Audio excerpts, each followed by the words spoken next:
کہ اس نے ہمیشہ مزدور کو، کسان کو، پسے ہوئے طبقے کو، محروم طبقات کو نظر انداز کیا ہے۔ آپ اگر اپنی آواز کو دیکھیں تو پارلیمان میں آپ کی آواز نہیں ہے، حکومت کے ایوانوں میں آپ کی آواز نہیں ہے، عدلیہ میں آپ کی آواز نہیں ہے، اور میڈیا میں آپ کی آواز نہیں ہے۔ آپ بڑے بڑے احتجاج کرتے ہیں، لیکن نہ انہیں الیکٹرانک میڈیا اہمیت دیتا ہے، نہ انہیں پرنٹ میڈیا اہمیت دیتا ہے۔ یہ سرمایہ دارانہ نظام اور جاگیردارانہ نظام، اور مزے کی بات یہ ہے کہ ہمارے ملک میں ایک ٹرائکا ہے، سرمایہ داروں کا، جاگیرداروں کا اور افسر شاہی کا، جو حکمرانی کر رہا ہے۔ اور اس ٹرائکا نے مزدوروں کو نظر انداز کیا ہے، کسانوں کو نظر انداز کیا ہے، پسے ہوئے محروم لوگوں کو نظر انداز کیا ہے۔ اور پاکستان پر 74 سال سے وہ لوگ مسلط ہیں اور ان کی نسلیں مسلط ہیں جنہوں نے انگریزوں کی چاکری کی تھی اور جنہوں نے آزادی کے مجاہدوں کی مخبریاں کی تھی، انگریزوں کے گھوڑے پالے تھے، گدھے پالے تھے، ان کی نسلیں اس ملک پر حکمرانی کر رہی ہے۔ میرے بھائیوں، میرے عزیزوں، مزدور اس ملک میں 7.5 کروڑ مزدور ہیں، اور جو پبلک سیکٹر آرگنائزیشن کے ادارے ختم ہونے جا رہے ہیں، نجکاری کی بھیڑ چڑھتے جا رہے ہیں، ٹریڈ یونین ختم ہوتی جا رہی ہے۔ پرائیویٹ اداروں میں ٹریڈ یونین مالکوں کی اشیرباد سے چلتی ہے، مالکوں کی خوشنودی سے چلتی ہے، لیکن پبلک سیکٹر اداروں میں اگر اس ملک میں ٹریڈ یونین نے اپنی کوئی ریپو بنائی ہے، کوئی کام کیا ہے، تو وہ پبلک سیکٹر کے ادارے ہیں، اور پبلک سیکٹر کے ادارے اونے پونے داموں بیچے گئے ہیں، اونے پونے داموں بیچے جا رہے ہیں۔ اور اس جو ٹریڈ یونین ہوتی ہے، یہ ایک مزاحمت کی تحریک ہوتی ہے، یہ نظام کو بدلنے کی ایک تحریک ہوتی ہے۔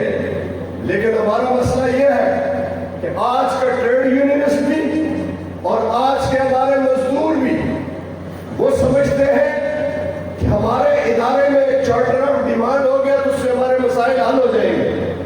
آپ کا چارٹر آف ڈیمانڈ تو ہوا ہے، بہت اچھا ہوا ہے، اور ایک بڑے گھیپ کے بعد جہاں آپ کی ٹریڈ یونین کا گلا توڑ دیا گیا تھا، آپ کے ان لوگوں نے جدوجہد کی اور اپنی ٹریڈ یونین کو بحال کرایا۔ میں سمجھتا ہوں کہ اگر یہ کوئی چارٹر آف ڈیمانڈ اور معاہدہ نہ بھی کرا سکتے، اس میں ناکام بھی ہو جاتے، اللہ نے انہیں کامیابی دی ہے، میں مبارکباد پیش کرتا ہوں، پھر بھی ٹریڈ یونین کی بحالی، سی بی اے کے حق کی بحالی، سی بی اے کی نمائندگی کی بحالی ان کا بہت بڑا کریڈٹ ہے۔ میرے بھائیوں، میرے عزیزوں، اس ملک میں 7.5 کروڑ مزدور ہیں، 1.5 کروڑ مزدور جو ہیں وہ فارمل سیکٹر کا مزدور ہے، جو اداروں میں کام کرتے ہیں، پبلک سیکٹر آرگنائزیشن میں، گورنمنٹ آرگنائزیشن میں، پرائیویٹ ملوں میں، کارخانوں میں، بلدیات کے اداروں میں، واٹا میں، دیگر محکموں میں۔ ان میں سے آپ کو علم میں ہے کہ بھئی یہ 7.5 کروڑ مزدور اور 1.5 کروڑ فارمل سیکٹر کے مزدور، صرف 36 لاکھ لوگ جو ہے وہ ٹریڈ یونین کے دائرے میں آتے ہیں۔ 36 لاکھ، یہ آپ کی طاقت کو ختم کیا جا رہا ہے۔ اور جو سماجی بہبود کے پروگرامات ہیں، سوشل سیکیورٹی کے پروگرامات ہیں، سوشل سیکیورٹی ہے، ای او پی آئی ہے، ورکرز ویلفیئر فنڈ ہے، اور یہ اس سے بھی کم تعداد پر لاگو ہو رہے ہیں۔ خود فارمل سیکٹر میں ٹھیکیداری نظام اپنا کر، ڈیلی ویجز سسٹم اپنا کر